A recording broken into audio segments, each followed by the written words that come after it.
We're going to take this apart now with our international affairs editor, Angela Diffley. Angela, first of all, just fill us in on what this is all about. Yes, so Amélie Oudéa-Castéra, the newly appointed Education Minister, sends her 3 sons to private school. And she said last week that the reason she chose to do that was because there were too many absent teachers who were not replaced. Now, it's since emerged that it was simply her oldest son who briefly was in the public system, the state-funded system, for 6 months in a nursery school, and that during the period he was there were no unfilled absences.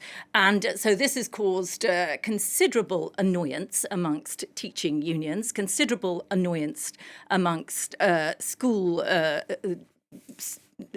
headmistresses, headmasters who run schools, and particularly in this school where it suggests that it was badly managed. It also opens the question, did she lie? And she wasn't very successfully defended by the government's own spokesperson this morning, who said, I don't know whether she lied or not.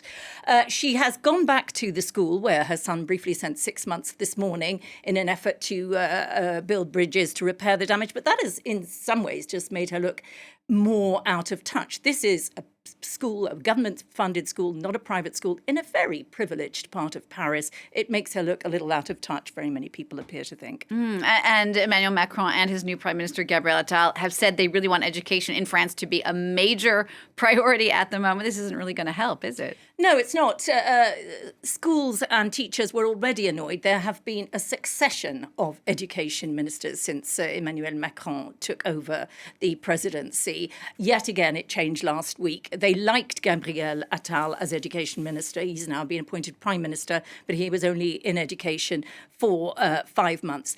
This new education minister will also be responsible for sport, youth, and crucially running the Olympics or overseeing the Olympics.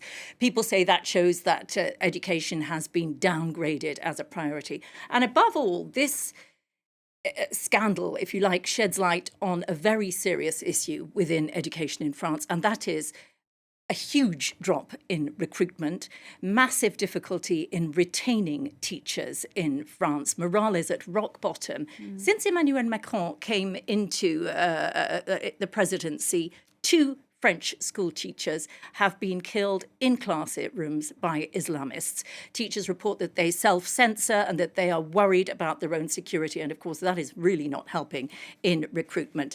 Another thing, I think in France, there has traditionally been a separation between private life and public life. And the education minister said, you know, this is my private life, what I do with my sons, where they're educated.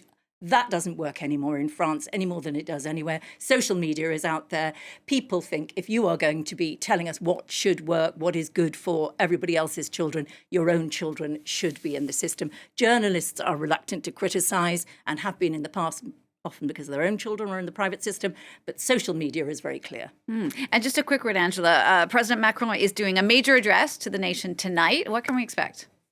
This is an attempt to re-energize the government, to give it a bit of a new start after last year, a bad year for Macron. We had riots over pension reform, more rights after a 17-year-old was killed after failing to stop for police officers.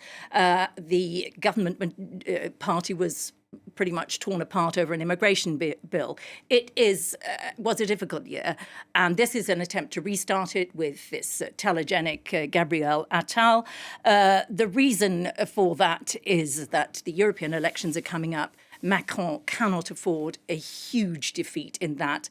That doesn't do his position in Europe any good at all. All right, Angela, thank you so much for that. France 24's Angela Diffley.